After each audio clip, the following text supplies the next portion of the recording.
আসসালামু আলাইকুম দর্শক, শুভেচ্ছা নিন। আপনাদের সবাইকে স্বাগত জানাচ্ছি আমি কনক সারোয়ার আজকের অনুষ্ঠানে।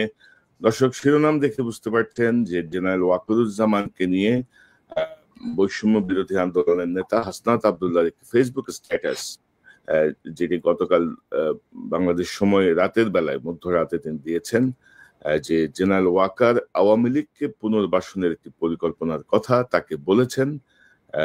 তার সেনা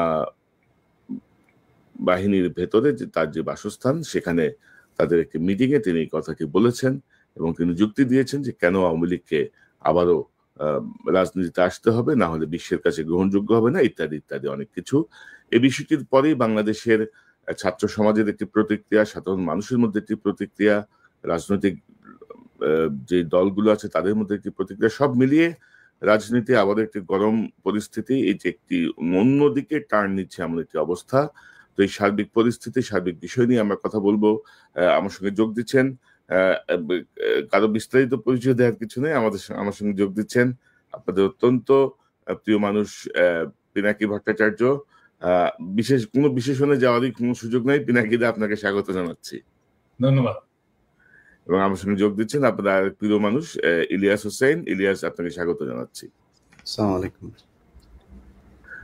তো দাদা, এই যে পরিস্থিতি, জেনারেল ওয়াকারের হঠাৎ করে, আমি আজকে শিরোনামটা দিয়েছি, মানে জেনারেল ওয়াকারের নেকাব খুলে গেছে। নেকাবটা আসলে মুখোশ না, নেকাবটা জাস্ট একটা আড়াল, যেটি আসলে বোরকার সঙ্গে পড়া হয়। তো এটা মুখোশও বলতে চাই নাই, এই জন্য নেকাবটা, এই জন্য শব্দটা ব্যবহার করা হয়েছে। যে ওনার হঠাৎ যে নেকাব খসে পড়লো, আহতরা এখনো হসপিটালে, এক বছরও হয় নাই, মানে এরকম একটা রক্তাক্ত বিপ্লবের এক বছরও পূর্ণ হয় নাই, কিন্তু এর মধ্যে উনি ইনক্লুসিভ ইলেকশনের কথা ভাবছেন, উইদাউট আওয়ামী লীগ এটি হবে না।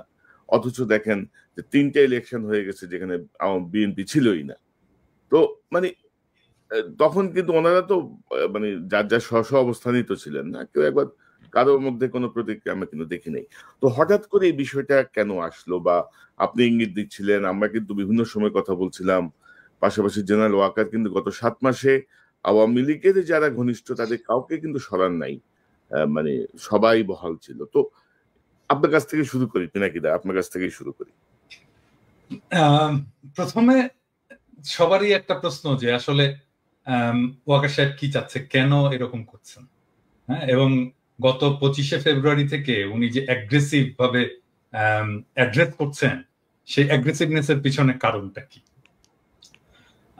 আমরা ছোটবেলায় গ্রাম দেশে আমরা দেখতাম যে গ্রাম দেশে বাঁশঝাড় থাকতো এবং বাঁশঝাড়ের ওইখানে অন্ধকার, দুই দিক দিয়ে বাঁশ টাস ঝাড় ইয়ে হতো এবং মনে করা হতো যে ওইখানে ভূত পেতনি থাকে, জিন ভূতের আসর টাসর হয়।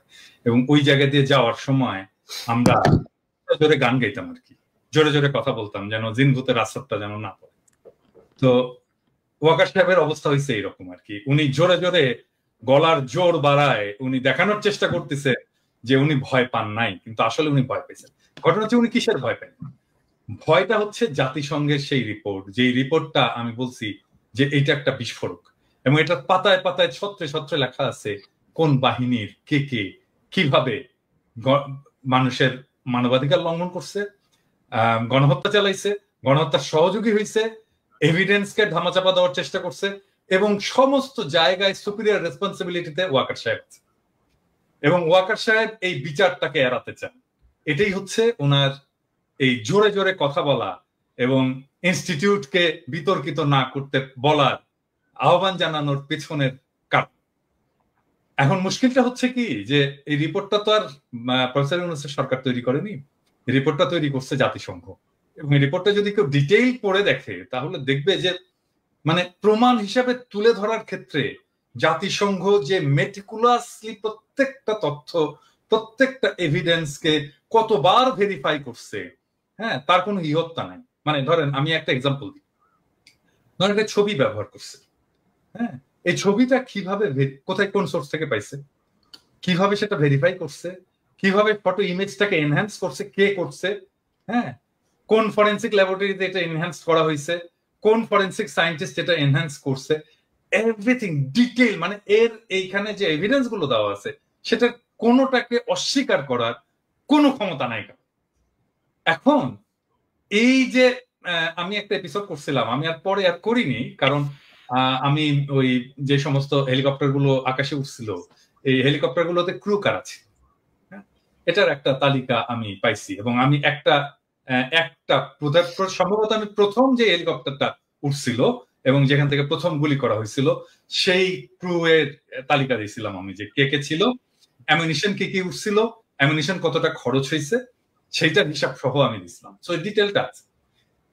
তো এখন দেখা যাচ্ছে কি যে এই হেলিকপ্টার গুলোতে প্রত্যেকটা কমান্ডিং পজিশনে আর্মি। তো ওয়াকার সাহেব এখন ওয়াকার সাহেবের চারপাশে তারা এখন সার্ভিং। ওয়াকার সাহেব সবাইকে বাঁচাইতে চাচ্ছে, এটাই হয়ে গেছে ওয়াকার সাহেবের মিশন। এখন ওয়াকার সাহেব বাঁচাইতে চাইল, এর সাথে আর কে কে কারা কারা বাঁচাইতে চায়? ধরেন হাসিনার নামে তো একটা মামলা হবে, হাসিনার নামে শুধু না, হাসিনা, তার স্বরাষ্ট্রমন্ত্রী, তার যারা যারা সাথে সাথে ছিল, তার রাজনৈতিক নেতা টেতা সবগুলোর নামে মামলা। আচ্ছা, এরপরে মামলাটা যখন হবে তখন মোদির নাম আসবে না? মোদির নাম তো আসবে, মোদির নাম আসবে, কারণ সালাউদ্দিন সাহেবকে কিভাবে নিয়ে গেল, কিভাবে সে যে ইন্ডিয়ার একটা শহরে যে এসে আবিষ্কৃত হলো, তাই না? মৌলানা সাইদির যে সাক্ষী সুখরঞ্জন বালিকে তাহলে ঢাকা শহরে সুপ্রিম কোর্টের সামনে থেকে হাইজ্যাক করে নিয়ে যে কিভাবে সে ভারতের আদালত, ভারতের জেলে এসে ল্যান্ড করলো, এই বিষয়গুলো তো আসবে। এবং হাসিনার রেজিমকে আপনি কোনোভাবে মোদির সাথে আলাদা করতে পারবেন না। তো হাসিনা যখন ট্রায়ালের মুখোমুখি হবে, বিচারের মুখোমুখি হবে, মোদিও বিচারের মুখোমুখি হবে। সেই জন্য ইন্ডিয়া চাচ্ছে এই বিচারটা যেন না হয়, হাসিনা চাচ্ছে এই বিচারটা যেন না হয়, ওয়াকার চাচ্ছে এই বিচারটা যেন না হয়। এবং সে কারণেই ওয়াকার আয়নাঘর ভিজিট করতে দেয়নি, এবং সে কারণে ওয়াকার আয়নাঘরের এভিডেন্স গুলোকে সিস্টেমেটিক্যালি ডিস্ট্রয় করছে।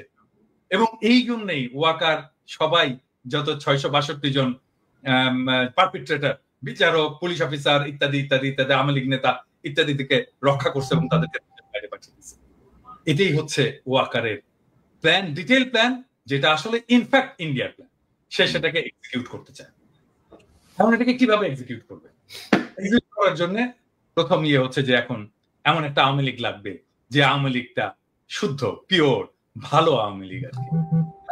এবং আমি খুবই হতাশ হয়েছি যে আমাদের অত্যন্ত শ্রদ্ধাভাজন কেউ কেউ বলছেন যে আওয়ামী লীগের শেখ পরিবারের বাইরের কেউ যদি এসে রাজনীতি করে, আওয়ামী লীগের রাজনীতি, সেটা আমরা গ্রহণ করবো। No way, no way. আওয়ামী লীগের রাজনীতি কি আসলে?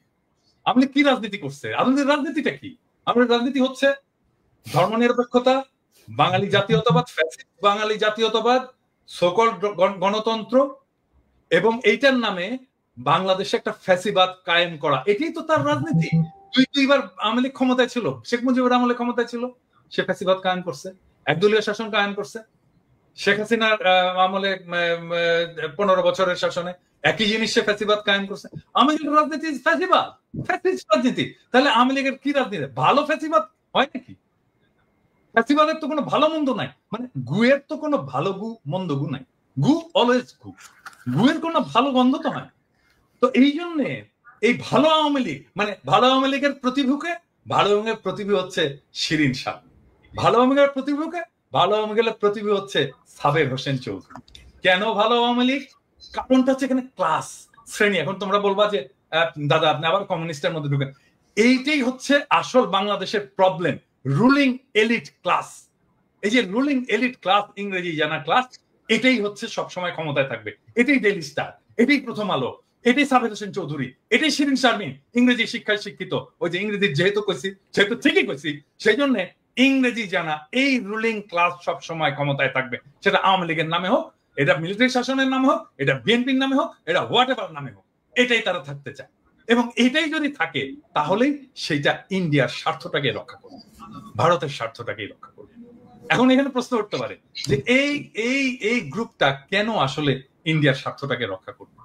কারণ তারা ইন্ডিয়ার সাথে ইকোনমিক্যালি এন্ড ইমোশনালি কানেক্টেড। আরেকটা জিনিস হচ্ছে কি, যে বাংলাদেশের যারা রুলিং এলিটস, হ্যাঁ, যারা এই যে ইংরেজি জানা এলিট, তারা পশ্চিমের সাথে কানেক্ট করতে পারে না, ওয়েস্টের সাথে কানেক্ট করতে পারে না। আপনি দেখেন এই যে ধরা যাক আমি যদি ইয়ের কথাই বলি, মানে এটা পার্সোনালি নেওয়ার কিছু নাই, ধরেন মাহফুজুর রহমান একজন খুবই বাংলাদেশের এনলাইটেন্ড একজন মিডল ক্লাস এবং রুলিং ক্লাস ইন্টেলেকচুয়াল, এবং তার তো কোনো কিছুর অভাব নেই, টাকা পয়সার অভাব নাই, তার মেয়েকে পড়াইছে ভালো জায়গায়, এখন বলেন তো তার মেয়ে কি করে? কিছুই করে না, ইনফ্যাক্ট কিছুই করে না। সে লন্ডনে কিছুই করতে পারে না, তার ক্যারিয়ার ডুম, কিছুই না। হ্যাঁ, বা ধরেন আপনি জয়, জয় তো একটা পরিবারের একটা একটা সুবিধাপ্রাপ্ত পরিবারের ছেলে। আমার বাবা তো স্কুল টিচার রে ভাই। হ্যাঁ, তো জয়ের মা তো প্রাইম মিনিস্টার ছিল, সে তো শেখ মুজিবের নাতি, এটা প্রিভিলেজ ফ্যামিলি থেকে। কি করছে জয়ের ক্যারিয়ার, গ্লোবাল কন্ট্রিবিউশন কি? কিচ্ছু না, নাথিং। আপনি এই যে বাংলার রুলিং ক্লাস, এরা আসলে পশ্চিমে কিছু করতে পারে না, এরা পশ্চিমের সাথে কানেক্ট করতে পারে না, এবং পশ্চিমের ভ্যালুজও তারা ধরতে পারে না যে আসলে পশ্চিম কি। হ্যাঁ, সেই জন্য তারা কানেক্ট করে ইন্ডিয়ার সাথে, কারণ ইন্ডিয়ায় তারা আসলে জায়গাটা পায়, স্পেসটা পায়, তাদেরকে একটু স্পেস দেয়, তাদেরকে একটু পিট চাপড়ায় দেয়। এইটাই হচ্ছে বাংলাদেশের টোটাল রাজনীতি, টোটাল পলিটিক্স এর প্রবলেম। এবং এই কারণে এই জায়গাটা থেকে আমরা বাড়াইতে পারতেছি না। এই জন্য আমি মাঝে মাঝে বলি না যে আমি যদি দেশে যাই, এই নষ্ট শহরগুলোকে জ্বালাই দিব একেবারে। কারণ এটাকে ধ্বংস করে না দিতে পারলে, এই এলিটিজমকে ধ্বংস করে না দিতে পারলে, আপনি এই যে ফ্যাসিবাদের যে চক্কর, এই যে এলিটিজমের যে চক্কর, এটা থেকে বাইরে হতে পারবেন না। এই যে ঘুরে ফিরে আপনাকে একবার মাহফুজা নাম দেখাবে, একবার মতিউর রহমান দেখাবে, একবার সাবের হোসেন চৌধুরীকে দেখাবে, একবার শিরিন শারমিনকে দেখাবে, এই এলিট। ইভেন ইনফ্যাক্ট আপনি প্রফেসর ইউনূসের মন্ত্রিসভা দেখেন, এলিটের বাইরে কেউ নাই। মানে যারা এই বাংলাদেশের এলিট সোসাইটির ক্লাসের মেম্বার্স, এর মধ্যে ছাত্ররা দু একজন ঢুকছে, এর বাইরে আর সবাই এলিটস। আপনি দেখেন, মানে আচ্ছা বলেন কোন, আমি বলি এটা এখন বললে অন্যরকম শোনায়। প্রফেসর ইউনূসের একজন মিডিয়ার দরকার, একজন মিডিয়াতে কাজ করে, বিদেশে থাকে, এরকম একজন এক্সপার্ট আমার বিশেষ সহকারী দরকার। কাকে বলেন তো? আমি আপনাদেরকে বলতেছি না, আমি দর্শকদেরকে বলতেছি। আচ্ছা আপনারা বলেন তো, আপনাদের কার নামটা মনে আসে? বলেন তো কার নামটা মনে আসে? আমাকে যদি বলতো যে প্রফেসর ইউনূস যে আচ্ছা পিনাকি আমাকে একটু খুঁজে দেন তো, আমার একজন বিশেষ সহকারী দরকার, একজন ভালো করতে পারবে, বিদেশে থাকে, লেখাপড়া করছে, আমার মাথায় প্রথম কনক সরোয়ারের নাম আসতো। আরে কনক সরোয়ার পিএইচডি করেও এলিট গ্রুপে ঢুকতে পারেনি, কারণ ওই যে এলিট সোসাইটি, ওই যে আলিরিয়াজ মিলে যে সোসাইটিটা তৈরি হয়েছে, ওইটার মধ্যে কনক সরোয়ার নাই। সেই জন্য কনক সরোয়ারের নাম আসে না, মনির হায়দারের নাম আসে। মনির হায়দার বিশেষ সহকারী হয়। হ্যাঁ, তো এইটা তো প্রবলেম আমাদের। এটা তো শুধু প্রবলেমটা, এইটা শুধু মানে Awami League, BNP, professor Yunus problem না, এটা টোটাল বাঙালি এই সেকুলার এলিট সোসাইটির প্রবলেম। এবং এখান থেকে আসছে এই আওয়ামী লীগের পুনর্বাসনের এই জায়গাটা। যতক্ষণ পর্যন্ত না রিয়েল অর্থে জনগণ যতক্ষণ পর্যন্ত না এম্পাওয়ার্ড হচ্ছে, ততক্ষণ পর্যন্ত এই প্রবলেমটা থাকবে এবং এই লড়াইটাও থাকবে। আমাকে অনেকে বলে না যে আমি স্থিতিশীলতা চাই না, অমুক হই, আমি মবস্টার, আমি মব লড়াই দিই, অমুক করি তমুক করি, এই সমস্ত বলে না। আরে ভাই, আপনি তো সমাজের বেসিক দ্বন্দ্বটাকে রিজলভ করতে হবে। তো আপনি যে হ্যাভ নটস, তাদের দিকে তাকাইতে হবে, তো তাদেরকে পলিটিক্যালি এম্পাওয়ার করতে হবে। তো আপনি তাদেরকে পলিটিক্যালি এম্পাওয়ার করবেন না, এবং আপনি তার ন্যায়সঙ্গত বিদ্রোহকে আপনি মব জাস্টিস বলবেন, এটা হইতে পারে না। আপনি এটা করতে পারবেন না, আপনাদেরকে এটা করতে দেওয়া হবে না, প্লেন এন্ড সিম্পল। তবে দাদা, আপনি যেটি বলছিলেন যে শুধু তো এলিট শ্রেণী না, ইউনূসের মন্ত্রিসভায় ধরেন বিপ্লবের সঙ্গে, বিপ্লব পরবর্তী সরকারে কিন্তু বিপ্লবের সঙ্গে সংশ্লিষ্টতা পূর্ণ মানুষও নাই।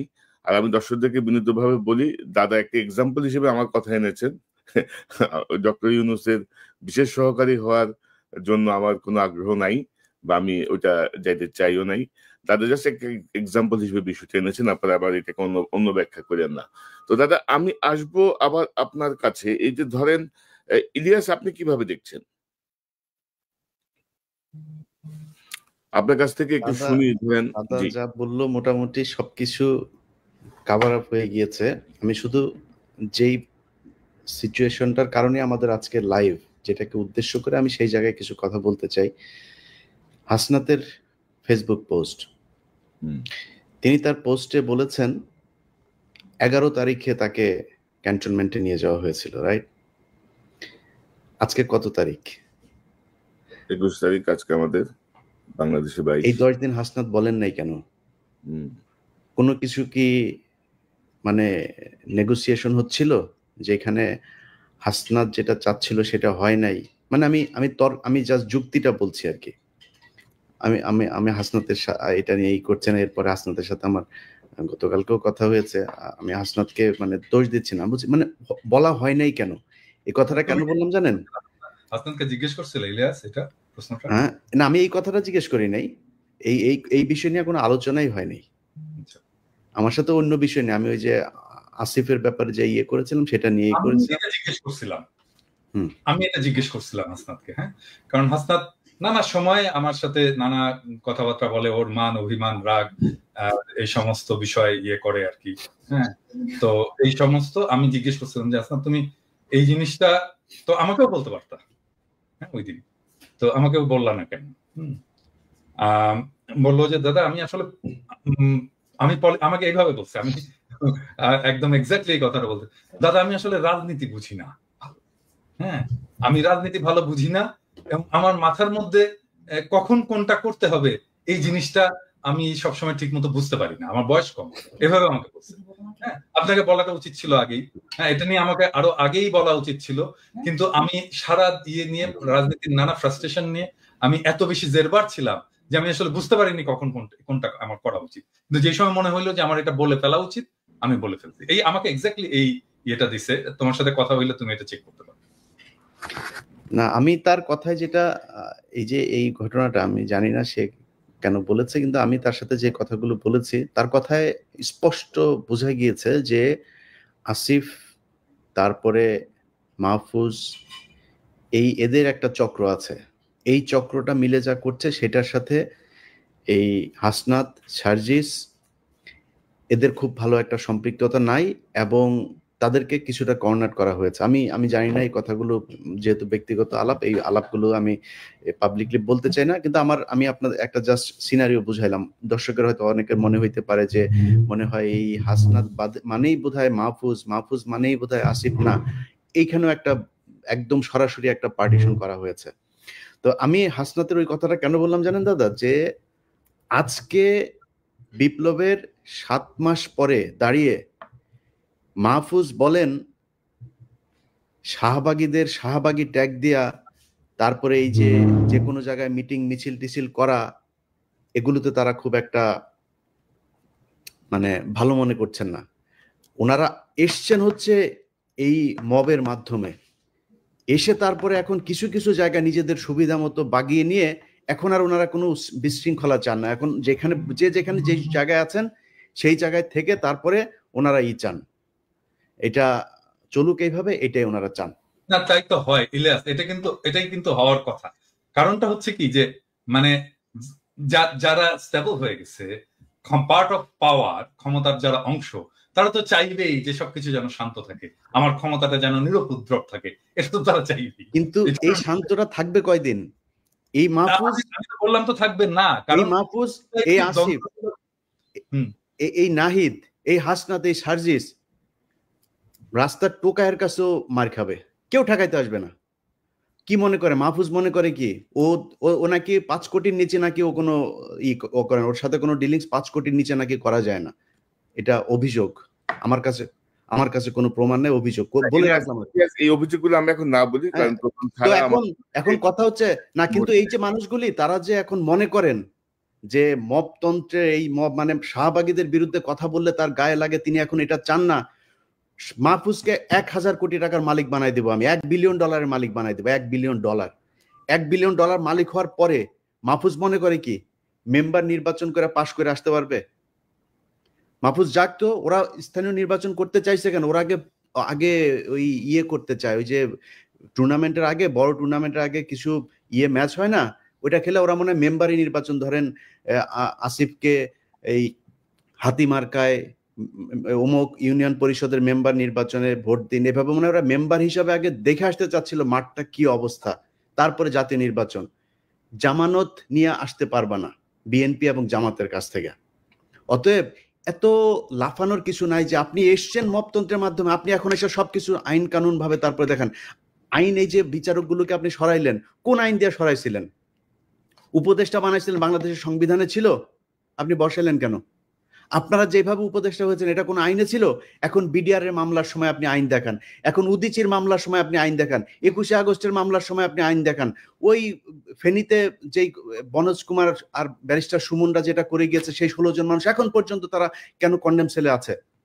আপনি করতে পারেন নাই, সময় পান নাই। শামা ওবায়দের সাথে অন্ধকারে সিনেমা হলে চিপাই গিয়া বসে সিনেমা দেখার সময় পান, এই কাজ করার সময় পান না। এটার জবাব বাংলাদেশের মানুষের কাছে। আমি বলেছি যে 5 বছর 10 বছর 20 বছর যত বছর প্রয়োজন হয় থাকুক তারা। আমরা তো বিএনপির কাছ থেকে বেশি সুবিধা নিতে পারতাম, তাই না? আমরা সেটা করিনি, আমরা বলেছি এরা থাকুক। বরং বিএনপি অনেক ক্ষেত্রে এই বাংলাদেশের সবচেয়ে, এই যে 3 জন লোক এখন বসে কথা বলছে এখানে, এই 2-3টা লোক এখন বিএনপির সবচেয়ে বড় শত্রু। কার জন্য হয়েছে? আমরা বাংলাদেশের মানুষের জন্য, এই ছাত্রদের জন্য। তারা গোনাই ধরে না, মনে হয়েছে যে এইভাবে এসে তারপরে কয়েক বিলিয়ন টাকা কামায় তারপরে মনে হয় তারা বাংলাদেশে আবার ক্ষমতায় আসবে।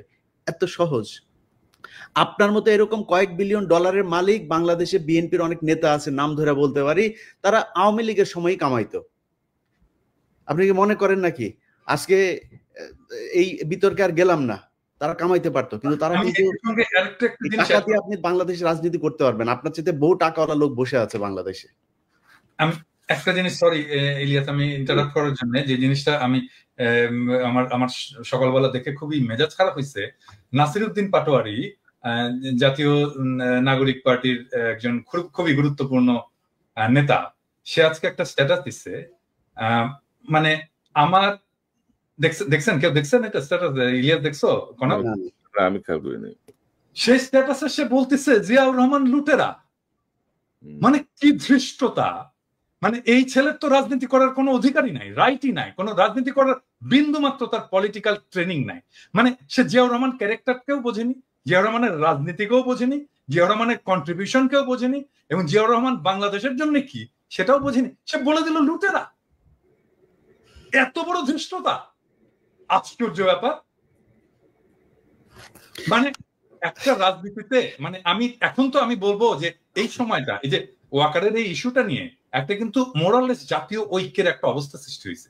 কারণ তারপরে বিএনপির মিডিয়া সেলের পোস্টগুলো দেখেন, পোস্টগুলো আমরা যদি দেখি তাহলে দেখবো সে সালাউদ্দিন সাহেবের 5ই ফেব্রুয়ারির একটা মন্তব্য দিচ্ছে যে আমরা আওয়ামী লীগের বিচার চাই, আওয়ামী লীগের বিচারের মাধ্যমে, হ্যাঁ।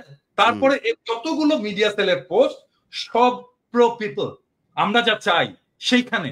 আর সেইখানে নাসির পাটোয়ারি যে জিয়াউর রহমানকে লুটেরা বল। আরে বেটা, কি বলবো, 2 দিনের পোলা। যখন রাজনীতি মানে কি আসলে এটাই বোঝেনি। রাজনীতি মানে তো ফ্রেন্ডশিপ তৈরি করা, বন্ধুত্ব তৈরি করা। তুমি বন্ধু বানাবা, তুমি যতজনকে পারবা বন্ধু বানাবা, তোমার স্ফিয়ার অফ ইনফ্লুয়েন্স বানাবা। এখন আমরা বলবো যে বিএনপি, আমরা যেটা চাই সে জায়গায় বিএনপি আসছে, স্বাগতম, আসেন আমরা একসাথে কাজ করি।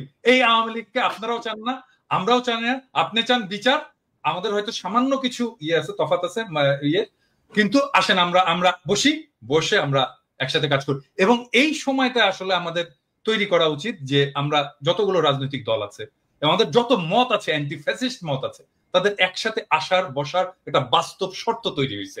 আসেন আমরা একসাথে বসি, ডায়ালগ করি, আওয়ামী লীগ প্রশ্নে আমরা একসাথে একটা সিদ্ধান্ত নিই। এবং আমার মনে হয় আমরা বাকি সবাই ইনক্লুডিং বিএনপি আওয়ামী লীগ নিয়ে এখন একটা সিদ্ধান্ত নেওয়ার মতো অবস্থায় আমরা চলে আসছি, এবং দ্যাটস ওয়ান্ডারফুল।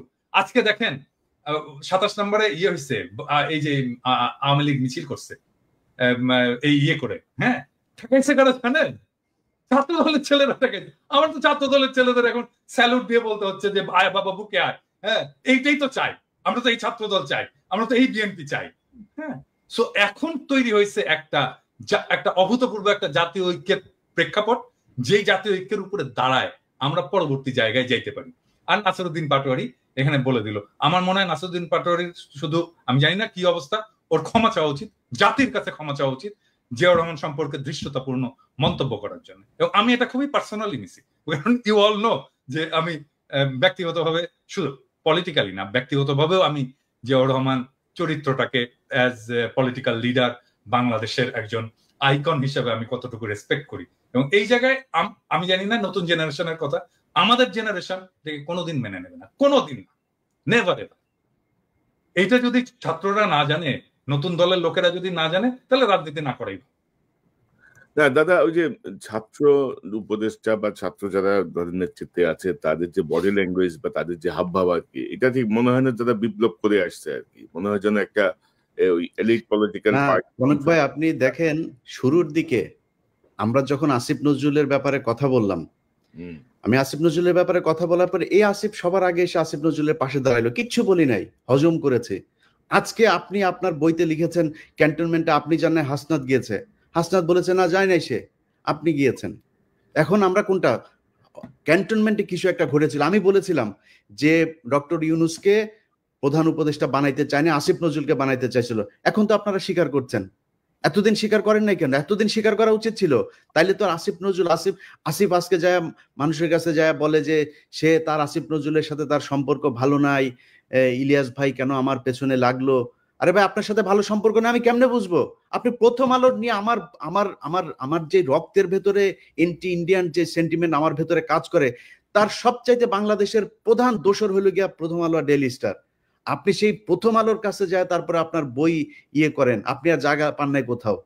আপনার পক্ষে কথা বলবো কেমনে? আমরা তো বলতে চাই একটা দল দরকার ছিল যারা কিনা রাজনৈতিক শক্তির বাইরে গিয়া বাংলাদেশটাকে একটা সুন্দর জায়গায় নিয়ে যাবে। এই জন্য মানুষ জীবন দিয়েছিল, মানুষ আপনাদেরকে ব্ল্যাঙ্ক সাপোর্ট দিয়ে দিয়েছিল যে যা মনে চায় করেন, যত বছর প্রয়োজন হয় করেন। আপনার তো এই ডক্টর মোহাম্মদ ইউনূসকেই রাখতে চান নাই, তার মানে আসিফ নজরুলকে রাখতে চেয়েছিলেন। কে চেয়েছিল, কেন চেয়েছিল? তারা কি এখনো আছে আসিফ নজরুলের সাথে? তাহলে থাকলে তারা কারা? ক্যান্টনমেন্টের সেই অংশটাকে আমাদের সামনে তুলে ধরতে হবে। ক্যান্টনমেন্টের সেদিন কি হয়েছিল সেটা খুঁজে বার করা খুব জরুরি। ইলিয়াস, আমি আসতেছি একটা বিষয় একটু দেখাতে চাই দাদা। ধরেন এই যে নতুন দল গঠন, এই হাসনাতের এই স্ট্যাটাসের পরে আজকে আমি আসিফ মাহমুদের একটা ভিডিও ক্লিপ দেখলাম। আমি ওই ক্লিপটা দেখে একটু আলোচনায় আসতে চাই। এটা ইলিয়াসের বক্তব্যের সঙ্গে প্রাসঙ্গিক, আমি জাস্ট একটু দেখাতে চাই। প্রধানের দিক থেকে মূল ভেটোটা ছিল যে ডক্টর মোহাম্মদ ইউনূস কেন, why not any other person. Doctor Mohammad ইউনূসের নামে মামলা আছে, তিনি একজন কনভিক্টেড পারসন। একজন কনভিক্টেড পারসন আসলে কিভাবে একটা দেশের প্রধান উপদেষ্টা হতে পারে? আওয়ামী লীগ একটা লোককে একেবারেই দেখতে পারছে না, এবং বাংলাদেশে তো আলটিমেটলি 30-40% পিপল আওয়ামী লীগকে সাপোর্ট করে। এই 30-40% পিপলের মতামতের বিরুদ্ধে গিয়ে একটা লোককে প্রধান উপদেষ্টা করা উচিত? সেনাপ্রধান লাস্ট আমাদেরকে বলেছিল যে আমি বুকে পাথর চাপা দিয়ে এই সিদ্ধান্তটা মেনে নিচ্ছি। তো এই যে বক্তব্যটা না, মানে এখন কিন্তু ধারাবাহিকভাবে এগুলো আসছে, কিন্তু আসিফ মাহমুদ যখন এতদিন এগুলো বলে নাই, এবং আমরা জানতাম যে জেনারেল ওয়াকার ইউনূস সাহেবকে চায় নাই, জেনারেল ওয়াকার চাইছিল ইউনূস সাহেব কনভিক্টেড, জেনারেল ওয়াকারের পছন্দ সম্ভবত আসিফ নজরুল বা অন্য কেউ ছিল।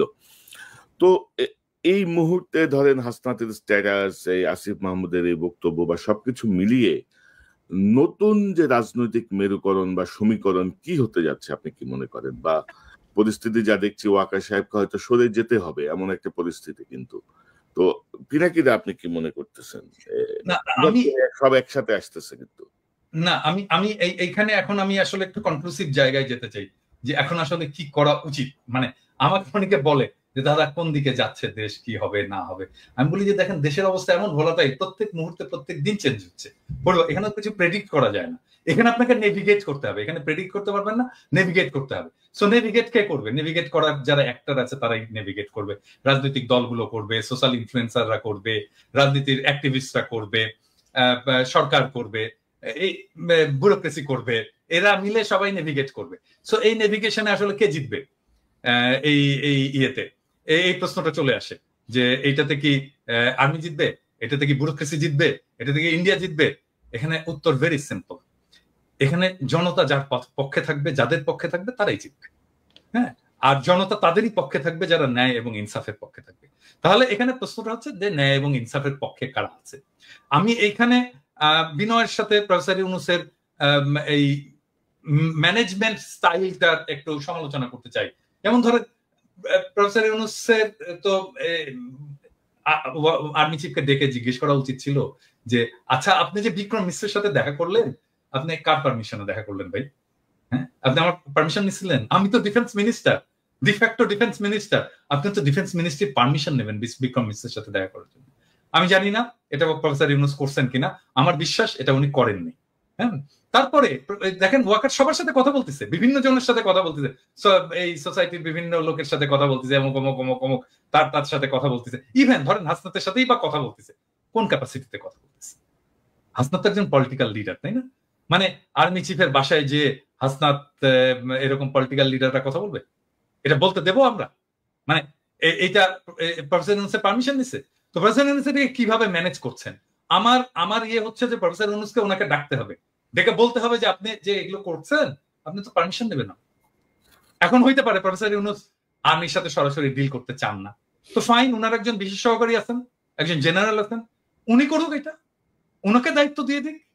কিন্তু আমরা তো এইভাবে ছেড়ে দিতে পারি না, আর্মিকে তো ফ্রি হ্যান্ড দিতে পারি না যে পলিটিক্সে সে একটা রোল রাখবে। নো ওয়ে, এটা আর্মির কাজ না। আর এখন ধরেন মানে আর্মি ডিপ্লয় করা হয়েছিল, একটা আইন শৃঙ্খলা পরিস্থিতি, একটা গ্যাঞ্জাম ট্যাঞ্জাম ছিল, এটি হয়েছে, এখন অনেক হয়েছে। এখন আর্মির ফিরে যাওয়া উচিত, ব্যারাকে ফিরে যাওয়া উচিত, আর্মির ইয়াং অফিসারদের ফিরে যাওয়া উচিত, সৈনিকদেরকে ফিরে যাওয়া উচিত, অনেকগুলো কারণে।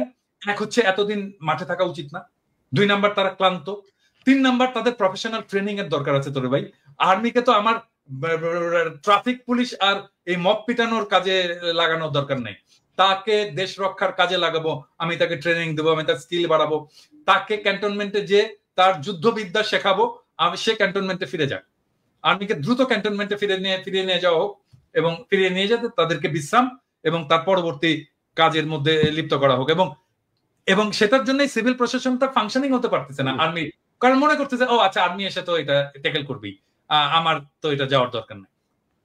এই জায়গাটাকে একটা খুবই স্ট্রিক্ট প্রফেসর ইউনূসকে একটা রোল নিতে হবে, যেন আর্মি কোনোভাবেই পলিটিক্স নিয়ে কোন ধরনের চিন্তা ভাবনাই না করে। এটা তো আর্মির কাজ না রে ভাই, এটা তো ওয়াকারের কাজ না। আপনি এটা কেন যাচ্ছেন? মানে কোন নির্বাচন ইনক্লুসিভ ভাবে কোনটা হবে না, এটা তো সেনাবাহিনীর প্রধানের চিন্তা করার বিষয় না, এটা রাজনৈতিক সরকার বা সরকারে যারা আছে তারা দেখবে। আর আপনি যেটি বলছেন দাদা, ম্যাজিস্ট্রেসি পাওয়া নিয়ে মাঠে থেকেও তো খুব বেশি আমরা সুফল কিন্তু পাইনি, মানে কোনো বিষয় নিয়ে আমরা খুব বেশি যে সুফল পেয়েছি তা কিন্তু না। এবং জেনারেল ওয়াকারের এই বক্তব্যটা বা আমি একটু রেসপেক্টফুলি কনক তোমার কথার সাথে একটু ডিসএগ্রি করতে চাই, কারণটা হচ্ছে কি আমার কাছে তো ডেটা আছে, মানে একদম ভেরি সলিড ওই ক্রাইমের ডেটা আছে, এবং ক্রাইম আসলেই কমেছে। আমি যদি জানুয়ারি 2024 থেকে আমি যদি এই বিপ্লব পূর্ব ডেটাগুলো দেখি, তার সাথে যদি বিপ্লব পরবর্তী ডেটাগুলো দেখি, সিগনিফিকেন্টলি ক্রাইম কমেছে, অপরাধ কমেছে। না দাদা, আমি যেটা বলতে চাচ্ছি, বোঝাতে চাচ্ছি, সেটি হচ্ছে যে মানে আমাদের যে প্রত্যাশা, মানে আমাদের কাছে আমরা যখন আর্মি নিয়ে কথা বলি, আর্মির কাছে কিন্তু আমাদের প্রত্যাশা অনেক বেশি। এবং আপনি যদি দেখেন যে ফুল ম্যাজিস্ট্রেসি পাওয়ার নিয়ে আর্মি থাকার পরে পুলিশ নাই, ভরসার জায়গা ছিল একটাই যে আর্মি কন্ট্রোল করবে, কিন্তু সেই জায়গাটায় এটা নিয়ে আপনি কথা বলেছেন বা আমরাও কথা বলেছি, বিভিন্ন জায়গায় যে আওয়ামী লীগের যেসব অফিসার গুলো বসানো কমান্ডে, তারা বলছে সব চুপচাপ বসে থাকো, মানে এরকম মতো এসছে, তো যেটা আমাদের আর্মিকে ক্ষতিগ্রস্ত করছে। ওইটাই আমি বলতে চাচ্ছি আর কি, যে ফুল ফ্লেজের কাজ হয় নাই। আপনি বারবার বলেছেন জেনারেল ওয়াকারকে কাকে কাকে সরাতে হবে, কি কি করতে হবে, আমরা বলেছি, মানে কেউ কিন্তু কোনো রেদওয়ান যে ওই যে গুলি করলো, যে বিজেপিতে পোস্টেড ছিল, গুলি করলো সরাসরি সাবমেশিন গান দিয়ে, তাকে আর্মি রেখে দিছে। এটাই মানে দাদা, কোথাও কিন্তু কোনো শুনতেছে না, যেমন ওয়াকার সাহেব শুনতেছে না, ধরেন ইউনূস স্যার ওনার মন্ত্রিসভা নিয়ে আমরা এত কথা বলতেছি, সেই ঘুরে ফিরে কিন্তু সেই ট্র্যাশ গুলাই বসে আছে, কিন্তু চেঞ্জ হচ্ছে না কিন্তু। তো এগুলো আলটিমেটলি ডক্টর ইউনূসকে একটা পর্যায়ে যে মেলাইন করবে, একটা পর্যায়ে ক্ষতিগ্রস্ত করবে। এখনো হয়তো উনি বুঝতে পারছেন না, বাট অলরেডি তার প্রসঙ্গে অনেক কথা আসছে যে উনি কেন এদেরকে নিয়ে রাখছেন, বসায় রাখছেন এই লাইবিলিটিস গুলো। তো কথা কিন্তু কেউ শুনতেছে না, আর্মিও শুনতেছে না, সরকারও শুনতেছে না, এই হচ্ছে গিয়ে আমাদের অবস্থা। তো এখন আপনার কি মনে হচ্ছে এই যে ধরেন হাসনাতের বক্তব্য বা আসিফের এই বক্তব্য, সবকিছু মিলিয়ে কোনো পরিকল্পিত কোনো কিছু কি আপনার কাছে মনে হয় দাদা? মানে কেউ পরিকল্পনা করে এই ঘটনাগুলো ঘটাচ্ছে কিনা, মানে পরিকল্পনা করে একটার পর একটা ঘটনা এসে ধরেন জিনিসটা অন্য কোনো শেপে যাবে কিনা? ওই যে আমি যে বললাম যে প্রেডিক্ট করা মুশকিল, কারণ এখানে অনেকগুলো ইন্টারেস্ট গ্রুপ তো কাজ করছে, মানে এখানে ইন্ডিয়া কাজ করছে, এখানে র কাজ করছে, এইখানে মিলিটারি ব্যুরোক্রেসি কাজ করছে, এখানে জেনারেল পারপিট্রেটর জেনারেল যারা গণহত্যা গুম খুনের সাথে যুক্ত ছিল তারা এখানে কাজ করছে, এখানে হাসিনা কাজ করছে, হাসিনার দলের লোকেরা কাজ করছে, তার ফান্ড ফাইন্যান্স কাজ করছে। হ্যাঁ, তো এই যে একটা কমপ্লেক্স এর মধ্যে আমরাও কাজ করছি, ডেফিনেটলি আমরা জনগণকে জানাচ্ছি, আমরা জনগণকে উদ্বুদ্ধ করছি, জনগণ আমাদের কথা শুনছে, এখানে আমাদেরও রোল আছে। সো এই যে মাল্টিপল ফ্যাক্টর যে কাজ করছে বিভিন্ন দিক থেকে, তো এটা ট্রাজেক্টরি কোন দিকে যাবে, মানে এটা কোন দিকে নিয়ে যাবে দেশটাকে, সেটা প্রেডিক্ট করা মুশকিল। কিন্তু আমি বলবো যে আমি তো প্রেডিক্ট করি না, আমি নেভিগেট করি। আমি এর মধ্যে দিয়ে হাল বেয়ে আমি এক জায়গায় যেতে চাই আর কি, এর মধ্যে দিয়ে ড্রাইভ করে আমি এক জায়গায় যেতে চাই। সো আমি ড্রাইভ করে যাব যেটা ন্যায় ইনসাফের পক্ষে, এবং আমরা সবাই থাকবো, জনগণকে আহ্বান জানাবো যেটা ন্যায় এবং ইনসাফ সেই জায়গায় থাকবেন। এবং আমি 4টা জিনিস বলছিলাম, কোনো মনে আছে কিনা, আমি আবার বলি সবাইকে। আমি 4টা জিনিস নিয়ে আমি কাজ করি এবং আমি চাই এটা আমাদের জাতীয় ঐক্যের ভিত্তি হওয়া উচিত। নাম্বার 1, বাংলাদেশে আওয়ামী ফ্যাসিবাদ জীবনে ফিরবে না, আমরা ফিরতে দেব না। নাম্বার 2, বাংলাদেশে ভারতীয় আধিপত্যবাদ ফিরবে না, আমরা তাকে ফিরতে দেব না। নাম্বার 3, আমরা বাংলাদেশে একটা সাম্যের সমাজ চাই। নাম্বার 4, বাংলাদেশে আমরা একটা ইনসাফের সমাজ চাই। আমার চাওয়া এই সামান্য 4টা জিনিস, এই 4টার জন্য আমি জীবন দিয়ে দেব, এবং এইটাই আমার অন্যের সাথে ঐক্য করার ভিত্তি হবে। এবং আমি প্রফেসর ইউনূস সরকারকেও বলবো যে আপনার কাজের মধ্যে এই 4টার রিফ্লেকশন ঘটান।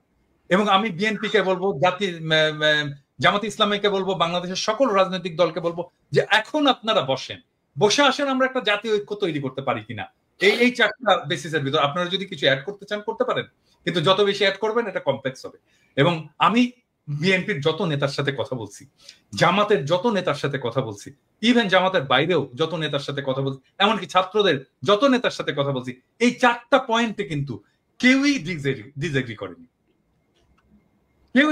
করেনি। কিন্তু ফর্মালি আমরা কেন বলতে পারতেছি না এটাকে আমার এটা ঐক্যের প্ল্যাটফর্ম হবে, এর উপরে দাঁড়িয়ে আমরা আমাদের পরবর্তী রাজনীতি নির্মাণ করব। রাইট। তবে দাদা, এই যে সেনাপ্রধানের উদ্ভূত যে পরিস্থিতি, বক্তব্য, এটা নিয়ে আমার মনে হয় যে আইএসপিআর এর একটা ব্যাখ্যা খুব জরুরি। আসলে সেনাপ্রধান কেন বলেছেন, কোন প্রেক্ষিতে বলেছেন, কি বিষয়, এটা ব্যাখ্যা আমরা খুব সহজে দিতে পারে। কিন্তু আইএসপিআর কে ঠিক কথা বলবে, মানে আইএসপিআর সেটাই বলবে যেটা তাকে বলে দেওয়া হবে। এটা ইয়ে না, আমরা এটা অনেক পরে জানতে পারবো যে আসলে কেন এটা হয়েছিল। আমি একটা ইন্ডিকেশন পাইছি যে আসলে উনি কেন এত ভয় পাইছেন, একটা ইন্ডিকেশন পাইছি, এটা কালকে বলবো নি আমার দর্শকদেরকে। না, মানে সামথিং রং আর ডক্টর ইউনূসের প্রতি আহ্বান যে আপনি আর একটু স্ট্রংলি বিষয়গুলো হ্যান্ডেল করেন। ইলিয়াস, আপনি কি মনে করেন, মানে পরিস্থিতি কি দেখতেছেন, কোন দিকে যাচ্ছে, বা এই আপনার মনে কোনো আশঙ্কা আছে কিনা? না, আমিও কনক্লুশনে যাই, কারণ হচ্ছে যে এতক্ষণ যা বললাম সেটা একজন দেশের নাগরিক, আমার মনে হয় একজন দর্শক যে চিন্তাটা করছে সেই কথাগুলো আমি কিছুক্ষণ আগে বললাম। কিন্তু এখন এইখানেই যদি আলোচনা শেষ হয় তাহলে মানুষ হোপলেস হবে, তাহলে কি হচ্ছে, কি হইতে পারে। দেখেন, আমাদের দেরি হয়ে গেছে, এটা সত্য কথা। যদি আপনি চিন্তা করেন, এখন আমরা বলছি সবাই আওয়ামী লীগকে নিষিদ্ধ করতে হবে, মানে আমার এই কথাটা মানে দুইভাবে করার সুযোগ নাই। আওয়ামী লীগ নিষিদ্ধের ক্ষেত্রে পৃথিবীর ভিতরে যদি একটা প্রাণী জীবিত থাকে সেটা আমি সবার আগে, বাট তারপরও যুক্তির খাতিরে বলি। কারণ বাংলাদেশে মুসলিম লীগ আছে না, এখনো বাংলাদেশে এখনো জাসদ বাসদ টাসদ বহুত দল আছে না, নিষিদ্ধ করা লাগে নাই তো, নিষিদ্ধ করতে হয়েছে না। নিজামী ইসলামী পার্টি অনেক পার্টি ছিল, বড় বড় পার্টি ছিল, ইভেন মাওলানা ভাসানীর দল পর্যন্ত তো এখন খবর নেই। যদি মানুষ না চায়, দল এমনিতেই চলবে না, দল এমনিতে ব্যান্ড হয়ে যায়। মানুষ চায় কিনা, মানুষ তো চায় না। আমরা আলোচনা করেই বোধহয় আওয়ামী লীগ আরো বেশি মানে চাই কি না চাই, কিন্তু আমরা তাদেরকে চাই না চাই তার চাইতে সবার আগে আমাদের চোখের সামনে যে আওয়ামী লীগ গুলো আছে তাদেরকে আমরা সরিয়েছি এখন পর্যন্ত। যদি আমি ক্যান্টনমেন্ট বাদও দেই, ক্যান্টনমেন্ট তো সুপার ক্লাস, এরা তো আবার সুপিরিয়র, এদেরকে নিয়ে তো কিছু বলা যাবে না। এরা তনুকে ধরে ধর্ষণ করে মারা ফেলছে, তনুরে মারার পরও ক্যান্টনমেন্টের সেই ব্রিগেডিয়ারের বিরুদ্ধে এখন পর্যন্ত কোনো বিচার, নামও বলে নাই কেউ। আমি অনেক চেষ্টা করেছি তনুর পরিবারকে, তার পরিবারকে নানান ভাবে এই গোয়েন্দা সংস্থার লোকজন করেছে। এই দেশে যদি সেনাবাহিনীর নিয়ে বলতে যায়, 5 তারিখের পর থেকে যত সমস্যার কারণ, সব সমস্যার মূল কারণ হচ্ছে সেনাবাহিনীর কতিপয় এই দুষ্কৃতিকারী। এরা 32 নম্বরে ভাঙতে যাওয়ার সময় বাধা দিয়েছে, এরা প্রথম আলোর সামনে নিয়ে তারপরে সেনাবাহিনী দাঁড় করিয়ে রেখেছে। এরা গিয়ে এই পর্যন্ত যত আলেমরা বের হয়েছে সে আলেমদেরকে, আপনি জানেন কনক ভাই, আমি সেনাবাহিনীর প্রতিনিধিকে আমি একদম সরাসরি বলেছি যে আপনাদের এই অফিসার করছে, বললো হ্যাঁ আমরা দেখছি, আমি এখনই দেখছি, আমাদের সামনে বসে ফোন দিল ঢাকাতে। কি হয়েছে? এখনো পর্যন্ত আলেমদেরকে জামিন দেয় না। জজ সাহেব জামিন দেয়, সেনাবাহিনীর এই ডিজিএফআই ফোন করে তারে থ্রেট করে। এই জন্য সেনাবাহিনী, এই জন্য আমাদের দেশে সেনাবাহিনী নাকি? তো এটা করছে সেনাবাহিনী এখন পর্যন্ত। আওয়ামী লীগ যদি নাকি আপনি ছাত্ররা, আমি আপনাদের অনেক কমপ্লেন করলাম, এখনো পর্যন্ত আপনাদের সুযোগ দিচ্ছে, আগেই বলেছে খুব বেশি দিন সময় নাই, এই ছাত্রদল ছাত্র শিবির যাদেরকে আপনারা এখন তুচ্ছ তাচ্ছিল্য লোকেরা কিছুই নিজেদেরকে বিশাল আকারে সাম্রাজ্যের মালিক মনে করেন, এই ছাত্রদল ছাত্র শিবিরের কারণেই ৫ তারিখের ঘটনা ঘটানো সম্ভব হয়েছে।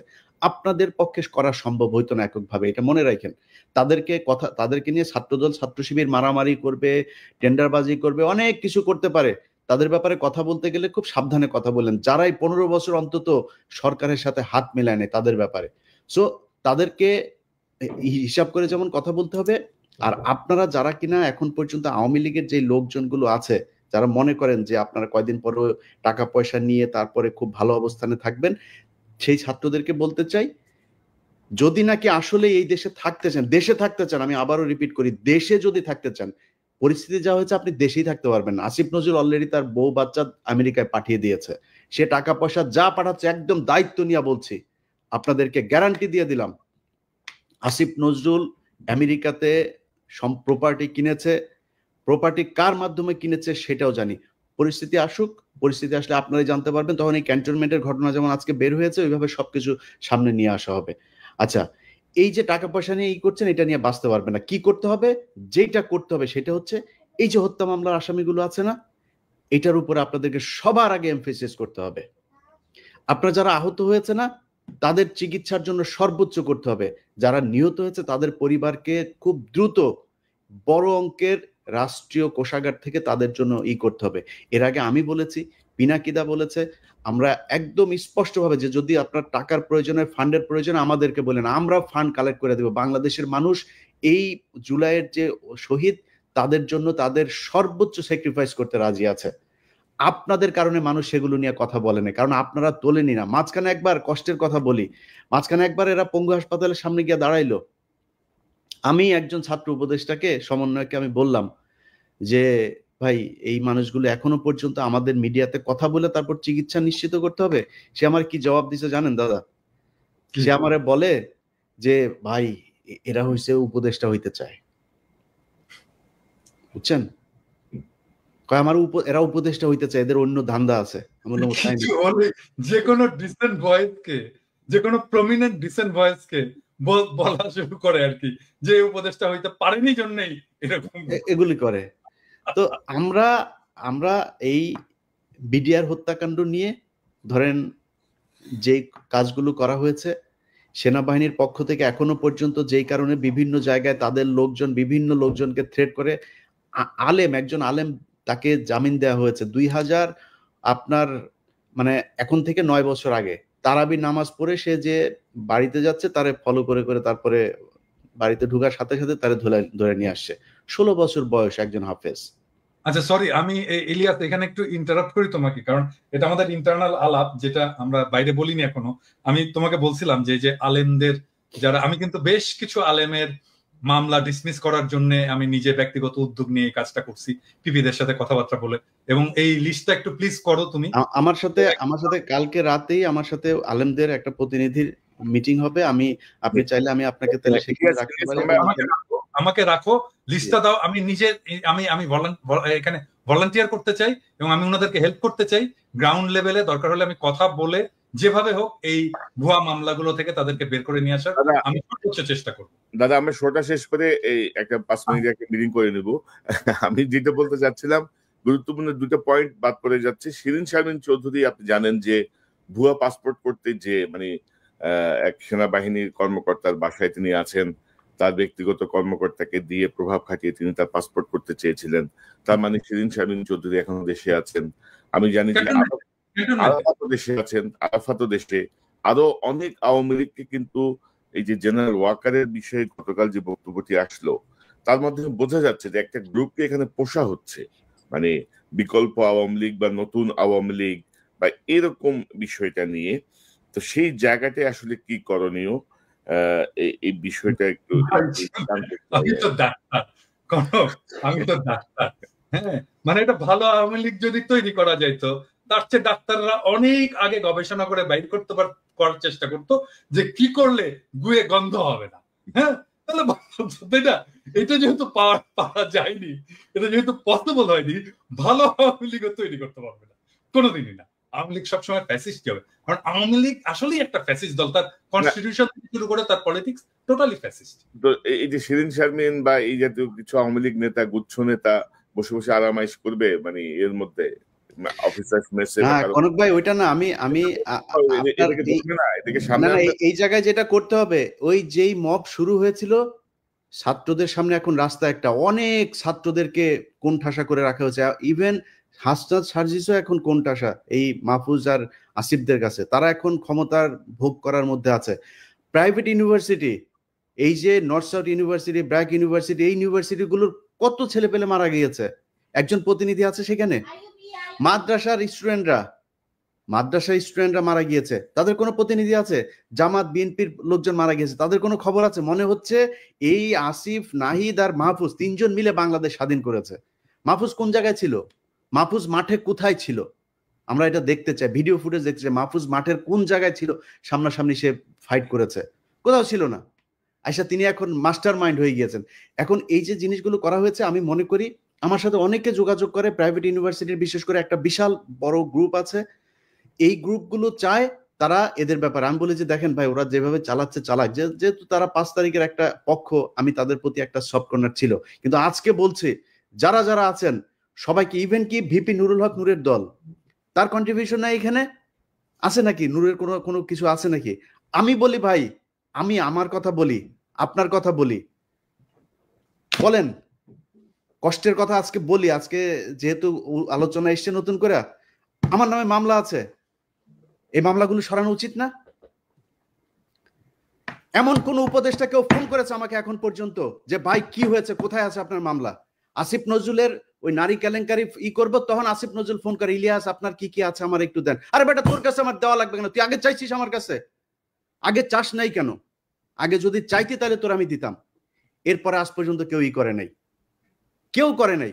আমরা এটার কোনো পক্ষ না, আমাদের কাছে জিজ্ঞেস করার প্রয়োজন নেই। আমাদের কোনোদিন একটা ফোন করে তো কোনো মন্ত্রণালয় থেকে ফোন করে বলে নাই যে ভাই আপনারা, আপনাদের প্রতি কৃতজ্ঞতা, বেটা চেয়ারটা তো পাইছিস আর বসে গেছিস। চেয়ার কি এমনি এমনি হয়েছে নাকি? এই বাংলাদেশে আজকে যে মানুষের যে ভারত বিরোধী যে মনোভাব, এটা ইলিয়াস, পিনাকি, কনক স্যার তারা তৈরি করেছে, এই জন্য হয়েছে। এত সহজে আসে নাই। যেই সময় আপনারা কথা বলতে পারেন নাই, যেই সময় কনক স্যারের বোন জেলখানায় ছিল, সেই সময় আপনারা কই ছিলেন? কোথায় ছিলেন? কি ছিল? একটা পোস্ট করতে পেরেছেন ফেসবুকে? এখন মুখ বড় করে অনেক বিএনপির নেতাও বলে ফেলেন যে বাইরে বসে কিছু মানুষ খায়া দেয়া কাম পায় না। এই কথাটা 7 মাস আগে বলতি, তাইলে বুঝাইতাম। 7 মাস আগে বলিস নাই কেন? তো আমি মনে করি বাংলাদেশে সবাইরে তো ঢালাওভাবে বলা সম্ভব না। জামাত, বিএনপি, হেফাজত, এই প্রাইভেট ইউনিভার্সিটি, পাবলিক ইউনিভার্সিটি, এই যে এখন দেখেন যেখানে যাচ্ছে তারা মার খাচ্ছে। কারণ কি? কারণ ওই পক্ষটা তাদের এই কার্যক্রমকে পছন্দ করে না। তো আমি মনে করি তাদের কালকে থেকে যেখানে যেখানে, সময় টিভিতে এখন পর্যন্ত খুনিরা বসে অফিস করে। ভাই খুনি কেমনে অফিস করে? তা বলেন তাহলে যে কেউ মারা যায় নাই, আপনি হত্যা মামলার আসামিরা আপনি অফিস করতে দেন, এটা কোন ধরনের নাটক? আশিক রহমান, এই যে আরটিভির হত্যা মামলার আসামি, কই? আপনি তারা ধরেন না। সো কালকে থেকে লিস্টিং করতে হবে কোন কোন অফিসে এখন পর্যন্ত হত্যা মামলার আসামিরা আছে, আওয়ামী লীগের দোষর আছে, সেই অফিসে যায় তারপরে বাই ফোর্স তাদেরকে ওইখান থেকে সরাইতে হবে। সাংবাদিক, প্রথম আলোর যেসব সাংবাদিকরা এই বাংলাদেশে ভুয়া জঙ্গি বানায় তারপরে তাদেরকে 12 বছর গুম করে রেখেছে, তাদেরকে কি করতে হবে? সবচাইতে বড় কাজ যেটা, সেটা হচ্ছে যারা এই 12 বছর গুম ছিল, ভাই আপনারা লোক পান না, কারে কোথায় বসাবেন, কে ভালো মানুষ? আরে ভাই ভালো মানুষের দরকার নেই, খারাপ মানুষের নিয়ে বসান। মনে করেন গুম ছিল, এরা খুব খারাপ মানুষ, ওরে নিয়ে বসান, ও যাই করুক অন্তত বিট্রে করবে না। আওয়ামী লীগকে আনার জন্য ওরা কোনো কাজ করবে না, কারণ ওরা 12 বছর গুম ছিল। এই লোকগুলির কোথাও বসানো নেই। গুম ঘরে নিয়ে যায় পরিদর্শনে, সেখানে হাসিনুর রহমানরে নিয়ে যায় না। আপনি কোন দেশে আছেন? আপনার এই ওয়াকারের গায়ে আগুন জ্বলা যায় হাসান নাসের আর আসিনুরের নাম শুনলে। আপনি কে ওয়াকার মিয়া? আপনার জীবনের সবচাইতে বড় পাপ, আপনি যে দোজকে যাবেন, আপনি নাকি মাগরিব থেকে এসা পর্যন্ত আপনি নাকি কোরআন ছাড়া কিছু বুঝেন না।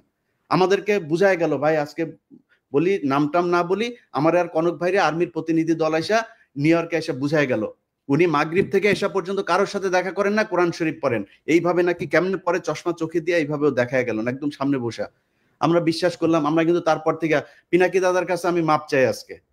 পিনাকি দাদা আমারে বলছে যে তুমি ইয়ারে কেন করলা, ওয়াকারে কেন ব্ল্যাঙ্ক সাপোর্ট দিলা? আমাকে দাদা ইয়ে করেন, দেখেন বিডিআর এর এটা নিয়ে ভালো একটা রেজাল্ট আসবে। ফারাবির এখন পর্যন্ত ছাড়ে নাই। আমারে বললো ইলিয়াস আপনি কি চান? আমি বললাম আমি চাই বাংলাদেশের আলেমগুলো, যেই আলেমরা, যেই ছাত্রদল, ছাত্র শিবির, যেই ইয়েগুলো লোকগুলোকে শেখ হাসিনা 12 বছর জেলে পাঠিয়েছিল তাদের সবাই ছাড়বেন। ফারাবির নাম ধরে বলেছে, ফারাবির এখন পর্যন্ত ছাড়ে নাই। তো পিনাকিদার কথা সেদিন না শুনে আমার ভুল ছিল, আজকে বুঝতে পারলাম। এই জন্য পিনাকিদার কাছে সরি বল। অতএব এই জায়গাগুলো ঠিক করতে হবে, আমরা কারোর আর বিশ্বাস করি না। আবার ফের সেই জায়গায় আসতে হবে, যারা আছেন কালকে থেকে লিস্টিং করতে হবে, লিস্টিং করে তারপরে ঠিক করতে হবে কোথায় কোথায় কোন কোন অফিসে আওয়ামী লীগের দালাল আছে। দল নিষিদ্ধের আগে এদেরকে আগে এখান থেকে সরাইতে হবে, নাইলে যারা এখন এই যে আওয়ামী লীগের লোকজন দেখেন বিএনপির ভাই এবং জামাতের ভাইদের বলি, তারা এখন আপনাদের দলে যাওয়ার জন্য পারাপারি করে না, কালকে দেখবেন সবার আগে আপনারে ধরবে। অতএব জামাত বিএনপি কোনো দলের মধ্যে কোনো ভাগাভাগি নাই। আপনাদের ভেতরে রাজনৈতিক সমস্যা থাকবে, খুনোখুনি হবে, মারামারি হবে, সব হবে, এক জায়গায় এক হইতে হবে। সেটা হচ্ছে আওয়ামী লীগ বাংলাদেশে কোনোভাবে পুনর্বাসিত হইতে পারবে না। ব্যাস, এই জায়গায় আর কোনো কিছু নাই। সবাই প্রস্তুতি নেন, আবার বিপ্লব শুরু হবে ইনশাল্লাহ। দাদা আপনার কোনো মন্তব্য? আমার নামেও কিন্তু একটা মামলা শুধু খালাস হয়েছে, তাও এটা কিন্তু কেউ উদ্যোগ নেয়নি। কারণ আমার মামলার সাথে ছিল মুশফিকুল ফজল আনসারী আর ওই যে আশিক ছেলেটা তো খুব নামকরা অ্যাক্টিভিস্ট এবং খুব উদ্যমী ছেলে। ও নিজে এটা করছে, সেই জন্য ওর সাথে সাথে আমার মামলাটা খালাস হয়েছে। কিন্তু আমার অন্য মামলাগুলো কিন্তু কোনোটাই খালাস হয়নি, সবগুলোই আছে। আরে আমারও তো একই অবস্থা। আমার তো বোধহয় মামলা 4টা না 5টা, তার মধ্যে একটা গেছে রাষ্ট্রদ্রোহ, যেটা তারেক রহমান সাহেব 1 নম্বর আসামি। ওইটা তাও গিয়েছে কারণ হচ্ছে 21 টিভির চেয়ারম্যান ওইটার আসামি ছিল, ওনারা যেহেতু কাজ করেছে নাইলে হয়তো ওইটাও যাইতো না। আর বাকি দিয়েছে মানে ডিজিটাল সিকিউরিটি একেবারে আরো 3-4টা আছে, আমরা জানিও না, মানে কারো কোনো খোঁজ খবরও নাই রে দাদা। আমরা তো মানে কি বলবো আর কি। তো দেখা যাক, নতুন মেরুকরণ একটা শুরু হয়েছে মনে হচ্ছে। এই ভালো হইলে ভালো, না হইলে তো সব সোজা হয়ে যাবে। তো দেখা যাক কি দাঁড়ায়। পিনাকি ভট্টাচার্য আপনাকে ধন্যবাদ, অসংখ্য ধন্যবাদ। ইলিয়াস হোসেন আপনাকে ধন্যবাদ। নিশ্চয়ই আমরা পর্যবেক্ষণে রাখি সামনের পরিস্থিতি কোন দিকে যায়, সে অনুযায়ী নিশ্চয়ই আমরা আমাদের আলোচনা বা বিশ্লেষণ করে ধরব। ভাই একটা কথা বলতে চাই, এক লাইন, পিঠের চামড়া একটারও থাকবে না। যারা মনে করেন না যে এরে না ওরে না এরে, আপনি টাকা পয়সা কামায়, মাহফুজ বলেন, নাহিদ বলেন, আসিফ বলেন, আওয়ামী লীগ যদি নাকি কোনোভাবে পুনর্বাসিত করেন, পিঠের চামড়া একটারও থাকবে না। ছাত্রদল, ছাত্র শিবিরের সাথে অলরেডি তো গ্যাঞ্জাম শুরুই হয়েছে। সামনে ছাত্রলীগের আইনা, তারপরে ত্রিমুখী পিটানি খাবেন। টাকা পয়সা নিয়ে সারা জীবন ওই যে মইনিউ আর ফখরুদ্দিনের মতো যায় সারা জীবন এক জায়গায় বসে থাকতে পারবেন। আমি পিনাকি, কনক সারোয়ার, আমরা কিন্তু বাইরে থাকলেও মানুষ ডাকে, ভাই আসেন দেশে, আসেন না কেন? আমরা এখন দেশে যাইতে পারি, এটা সমস্যা নেই। আসিফ নজরুলের বাপের ক্ষমতা নাই, দেশে গেলে আমার মামলায় আমার আটক করে নিয়ে যাবে। কিন্তু আপনাদের জীবনে কিন্তু যাইতেও দিবেন, কেউই যাইতে দিবেন, কেউই ডাকবে না আপনারে। সো সাবধান, পিঠের চামড়া একটারও থাকবে না, সবাই সাবধান থাকেন। ইলিয়াস তোমাদের সাথে দেখা করতে আসলো, তো আমার সাথে আসে না কেন দেখা করতে? ও বললো না কেন যে দাদার সাথে কথা বলেন না কেন? কি ডরাই না? আমার এখানে আসার দাদা, এই জিনিসগুলো আমাদের তাদের সাথে আমরা প্রমিস করেছি যে আমরা আপনাদের এই বিষয়গুলো, এই আপনার নামটাম কারা কাদের সাথে কি মিটিং হয়েছে এগুলো নিয়ে আলোচনা করবো না।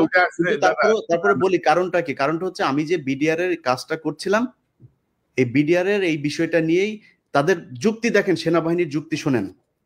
যুক্তি হচ্ছে কনক সারোয়ার, ইলিয়াস হোসেন, পিনাকি ভট্টাচার্য, আপনাদের এই দেশের অসামান্য অবদান, আপনাদেরকে যথাযোগ্য সম্মাননা দিয়ে দেশে আনা হবে, আপনারা আপনাদের সম্মান দেওয়া উচিত আমাদের।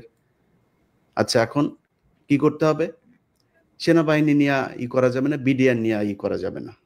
বিডিআর নিয়ে কি হয়েছে? বিডিআর নিয়ে করলে নাকি এটা নাকি সেনাবাহিনীর সুনাম ক্ষুণ্ণ হবে। 1 2 নাম্বার পয়েন্ট হচ্ছে এখানে অনেক মহিলা রেপ হয়েছে, এদের নাম প্রকাশ পেয়ে যাবে। কত লেম একটা যুক্তি, আপনি চিন্তা করেন, এটা হয়ে যাবে। তো আমি বলেছি যে আমরা পৃথিবীতে এখন পর্যন্ত, আমি তো সাংবাদিকতায় যতটুকু আমার প্রশিক্ষণ নেওয়া হয়েছে, আমি তো কোথাও শুনি নাই যে কোনো রেপ হওয়া কোনো নারীর নাম কোনো গণমাধ্যম প্রকাশ করতে পারে, আনলেস শি ইজ ডেথ। মারা যাওয়ার পরে আপনি তার নাম প্রকাশ করা যাবে, কিন্তু মারা যাওয়ার আগ পর্যন্ত আমরা তার নাম, ছবি কোনো কিছুই প্রকাশ করি না। আমরা বলবো কেন? এটা গোপন একটা তদন্ত হবে, কারা কারা করেছে। যে বিডিআর এর সৈনিকরা ধর্ষণ করেছে তাদের ফাঁসি দিয়ে দিবেন, যারা ছাড়া পেয়েছে তাদেরকেও ধরবেন, যারা সাক্ষীদের ভেতরে অনেকে ক্রিমিনাল আছে তাদেরকে ধরবেন, ধরে নিয়ে তাদের ফাঁসি দিবেন। আমি তো না করি না, আমি বিচার চাই, বরং আপনাদের চাইতে বেশি বিচার চাই আমি। সো আপনারা না, করেন এই ইলিয়াস, যুক্তিতে বিডিআর এর নিয়ে কাজ করতে না। তো আমি বিডিআর এর প্রোগ্রামটা করেছি অনেক সেন্সর করে দাদা, এইটারে নিয়ে যদি আসল কথা যদি বের করা যায়, তাহলে সেনাবাহিনী যারা মারা গিয়েছে তাদের মধ্যে অনেকের পোলাপানের মান সম্মান নিয়ে রাস্তায় বার হইতে পারবে না। যাদেরকে আমরা শহীদ বলি এদের মধ্যেও 2-4 জন আছে যাদের পোলাপান রাস্তাঘাটে বের হইতে পারবে না মান সম্মান নিয়ে। সব দোষ বিডিআর এর এখানে দিয়া, এবং ওই যে এটা শুনি নাই দেখেই কিন্তু তার পরের দিনই কিন্তু ওই সেনাপ্রধান বলেছে ফুল স্টপ। আমাদের ওই মিটিং এর পরের দিনই কিন্তু ফুল স্টপ। 24 তারিখের ঘটনা তাইলে। হ্যাঁ, মিটিং এর পরের দিনই ফুল স্টপ। মানে আমি একটা বিষয় বলি যে দাদা দেখেন যে বিডিআর বা সেনাবাহিনীর সম্মান, এই যে নতুন যে কমিশনের যে ল, সেই ল অনুযায়ী হাসিনা যে বিচার করে গেছে সেই বিচারে কিন্তু কমিশন হাত দিতে পারবে না। ওই বিচার কিন্তু বহাল, কিন্তু ওই আইন বহাল, ওই বিচার বহাল, তদন্ত বহাল, সবই বহাল। ওইটা একটা চ্যাপ্টার, কমিশনের হচ্ছে সেকেন্ড চ্যাপ্টার। কমিশন কিন্তু এটা ইন্টারফেয়ার করতে পারবে না। তো এখানে তো বোঝা যায় যে বিডিআর এর জায়গাটা রিয়েলি উন্মোচন হোক, এটা বর্তমান সময়ের অনেকে চাচ্ছে না। তো আমার মনে হয় যে আমরা আজকে আর বড় না করি, এখানে একটা সেন্টেন্স একটু বলতে চাই, একটা সেন্টেন্স বাংলাদেশের সমস্ত রাজনৈতিক দলগুলোকে, যে ভাই উত্তর পাড়ার সাথে ঘুটু করা বন্ধ করেন, ওখানে যাওয়া বন্ধ করেন। আপনারা যদি যান, কে কে যাচ্ছেন ধরবো একটা করে, আর একেবারে কচ্ছপের কামড় দিয়ে কিন্তু ধরবো। উত্তর পাড়ার সাথে পলিটিক্যাল পার্টির কোনো ধরনের কোনো আলোচনা চলবে না আজকে থেকে। এবং এটা নিয়ে তত্ত্বাবধায়ক সরকারেরও এটা একটা উদ্যোগ নেওয়া উচিত, যেন এইখানে এইটাই শুরু করে। একবার হলো এই এমবেসি গুলোতে যে ধর্ণা দেওয়া, আবার শুরু হয়েছে উত্তর পাড়াতে যে ধর্ণা। জনগণের কাছে যাও রে ভাই, জনগণের কাছে যাও, ওইটাই রাজনীতি। ওর জন্যই রাজনীতি করো, উত্তর পাড়ার জন্যও করো না, আর এমবেসির জন্য। একটা জিনিস দাদা, সেটা হচ্ছে যে আমরা এই আলোচনায় হয়তো সেনাবাহিনীর কষ্ট হইতে পারে যে আমরা সেনাবাহিনীর বিরুদ্ধে, আমরা সেনাবাহিনীকে এই দেশের রক্ষক মনে করি। আমরা তাদেরকে তাদের সম্মানের জায়গায় দেখতে চাই। সেনাবাহিনীর মিডল, তারপরে জুনিয়র যারা আছে, তারা প্রচন্ড দেশপ্রেমিক। বাংলাদেশের প্রতিটা সৈনিক দেশপ্রেমিক, তারা ধান্দাবাজিতে যায় না। জুনিয়র অফিসার তারা আমাদের ভাই, তাদের বিরুদ্ধে আমাদের কোনো অভিযোগ নেই। এবং আপনাদের কাছে আমাদের অনুরোধ থাকবে যে কোনো পরিস্থিতিতে এই আওয়ামী লীগের রেখে যাওয়া জেনারেলরা যদি নাকি কোনো ধরনের কিছু করার চেষ্টা করে, আপনারা রুখে দাঁড়াবেন। আপনাদের সাথে আমরা আছি, বাংলাদেশের মানুষ আপনাদের সাথে আছে। অবশ্যই। জি, আপনাদের দুজনকে অসংখ্য ধন্যবাদ। দর্শক, এতক্ষণ যে অনুষ্ঠান শুনলেন, ইলিয়াস বলছিলেন হাসিনা বা আওয়ামী লীগ যদি পুনর্বাসিত হয় তাহলে নাসির, নাহিদ, আসিফ এদের কি পরিস্থিতি হবে, আরে জেনারেল ওয়াকারের কি পরিস্থিতি হবে। জেনারেল ওয়াকার যদি হাসিনার কোনো মিথ্যা প্রলোভনের যদি তিনি ভাবেন যে তার প্রতি খুব সদয় থাকবেন হাসিনা, এটি ভাবাও ঠিক হবে না। সো জেনারেল ওয়াকারের ঝুঁকিও কম না। কোনো বিবেচনাতেই আওয়ামী লীগকে পুনর্বাসন করার কোনো সুযোগ নাই। কোনো ইনক্লুসিভ, এক্সক্লুসিভ কোনো ফরম্যাটেই আওয়ামী লীগ বাংলাদেশে যেন পুনর্বাসিত না হয়, সেই জায়গাটায় শুধু আজকের হাসনাতের এই স্ট্যাটাসের প্রেক্ষিতে না, সকল রাজনৈতিক দলের প্রতি এটি এক ধরনের বার্তা। কেউ যেন কোনোভাবে, বিশেষ করে এত রক্তাক্ত বিপ্লবের পরে, এত গুম খুন লুটপাটের ইতিহাস সামনে আসার পরে, আমার মনে হয় যে কোনো সুস্থ মস্তিষ্কের মানুষ আওয়ামী লীগকে পুনর্বাসন করতে চাইবেন না, বা আওয়ামী লীগকে বাংলাদেশের কোনো রাজনৈতিক দল হিসেবে এই মুহূর্তে দেখতে চাইবেন না। হয়তো সম্পূর্ণ বিচার হয়ে যাওয়ার পরে যদি কিছু অবশিষ্ট থাকে, তখনকার পরিস্থিতি তখন দেখা যাবে। দর্শক, এই চ্যানেলটি সাবস্ক্রাইব করে আমাদের পাশে থাকুন, এই চ্যানেলের মেম্বারশিপ নিয়ে আমাদের পাশে থাকুন। আবারও দেখা।